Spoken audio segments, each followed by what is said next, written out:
E aí pessoal, tudo bem? Hoje nós vamos continuar o programa de ECA.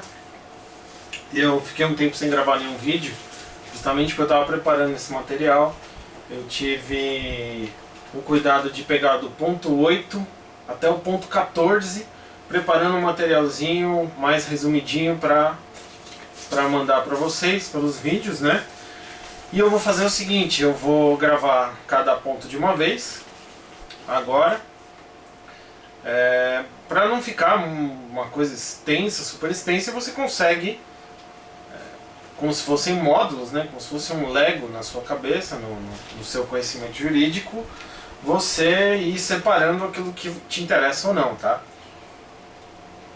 Então hoje, agora, vou começar pelo ponto 8, ponto 8 e 9, tá? Ponto 8, direito à vida, eu já falei na questão dos direitos fundamentais. Então agora eu vou começar o ponto 9, prevenção. É o título 3 do ECA, os artigos 70 e seguintes. Tá? Quando a gente fala em prevenção, a gente tem que lembrar do princípio da intervenção precoce. É o Estado, a família, a sociedade agir antes que ocorra a lesão. Intervenção precoce. Ou, se a lesão efetivamente ocorra, ela tem que ter uma resposta o mais rápido possível. Tá? Então a prevenção, dá para lembrar um pouco de direito ambiental, é intervir antes que a lesão ocorra. Tá?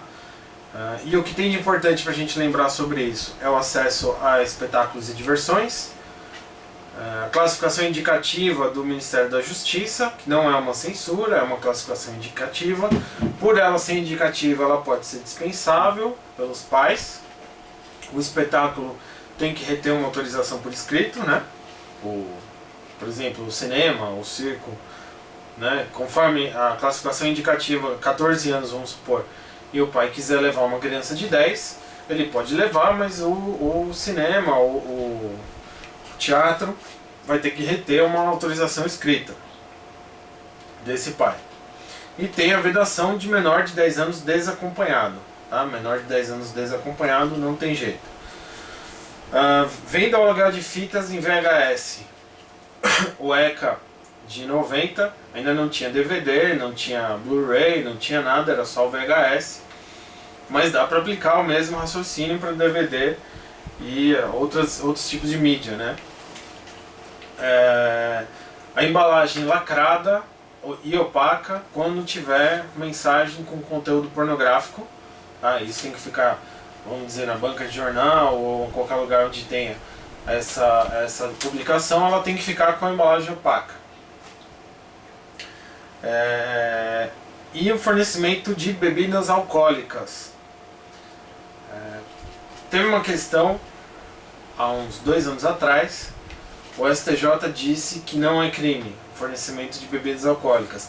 De fato não era, porque o ECA tinha uma redação truncada ali, não ficava muito claro se bebida alcoólica entrava nessa questão, no artigo 243. Tinha a previsão da contravenção penal, tá? Mas o STJ entendia que não era crime. Aí veio a Lei 13.106 de 2015 e alterou a redação do artigo 243 e agora fornecer bebida alcoólica, além de drogas e outras substâncias, passou a ser um crime previsto no ECA. E ainda a respeito disso, a questão de uns 15 dias atrás, nesse ano de 2016, a gente teve o julgamento da ADI 2404, que trata da classificação indicativa e o estabelecimento de horários pelo Ministério da Justiça. O artigo 254 do ECA prevê que havia uma restrição pelos horários estabelecidos pelo Ministério da Justiça e a classificação indicativa. Então, em determinado horário, não pode passar a classificação para menor de 18 anos, por exemplo. Vamos supor, no horário da manhã não pode passar classificação indicativa de 18 anos. Isso porque o artigo 254 do ECA determinava horários e classificação. O julgamento na DI 2404 foi o seguinte: a inconstitucionalidade da expressão em horário diverso do autorizado no artigo 254 do ECA. Então agora, com o julgamento da SADI, não tem mais horários. A classificação indicativa vale por si só, independente de horários. Então, se os espetáculos públicos quiserem passar uma mensagem, ou enfim, um programa que tenha a classificação indicativa 18 anos, ele não está vinculado a um horário. Ele está vinculado à classificação indicativa. Tá? O STF entendeu que isso violaria a liberdade de expressão. Tá? O que mais? Autorização para viajar. Via de regra é livre a locomoção das crianças e adolescentes, mas em alguns casos você tem restrições, justamente para evitar lesões, sequestro, sumiço da criança. Tá? Então, primeira coisa, nós vamos dividir entre viagens nacionais e internacionais.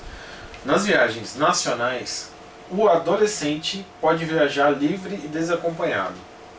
Tá? O adolescente maior de 12 anos. Em viagens nacionais, ele pode viajar desacompanhado de forma livre. A criança, ela pode viajar desde que acompanhada, tá? Dos pais, ascendentes ou colaterais, né? Ou algum adulto autorizado. Então, vamos dizer que a criança está viajando com a avó para o litoral, pode ir sem problema. A criança está viajando com um irmão maior de idade, pode ir. A criança está viajando com uma pessoa que não faz parte da família, mas tem autorização dos pais, pode ir. Também é livre para viajar entre comarcas contíguas, tá? Uma comarca do lado da outra. Muitas crianças no interior vão estudar em outras cidades e voltam no fim do dia, isso pode acontecer normalmente. Ou pode viajar com autorização judicial. Inclusive, quando houver divergência com relação aos pais no exercício do poder familiar, o juiz da vara da infância define se a criança vai poder, ou enfim, define, soluciona o litígio entre os pais e decide qual é a melhor solução no interesse da criança. Em viagens internacionais agora, a criança e o adolescente só viajam se houver acompanhamento de ambos os pais. Então tem que ser os dois. Ou então, um deles é autorizado pelo outro. Só que essa autorização tem que ter firma reconhecida. E não precisa de autorização judicial. Teve um caso que foi julgado no STJ, que foi o seguinte: o pai foi até o aeroporto com a mãe e as crianças e chegou no balcão da companhia aérea e disse que autorizava a viagem internacional. A companhia aérea se recusou a levar as crianças. E ele disse que estava autorizando e, inclusive, fez uma autorização por escrito. A companhia aérea, mesmo assim, se recusou por falta da formalidade, do vício de forma, né, da firma reconhecida.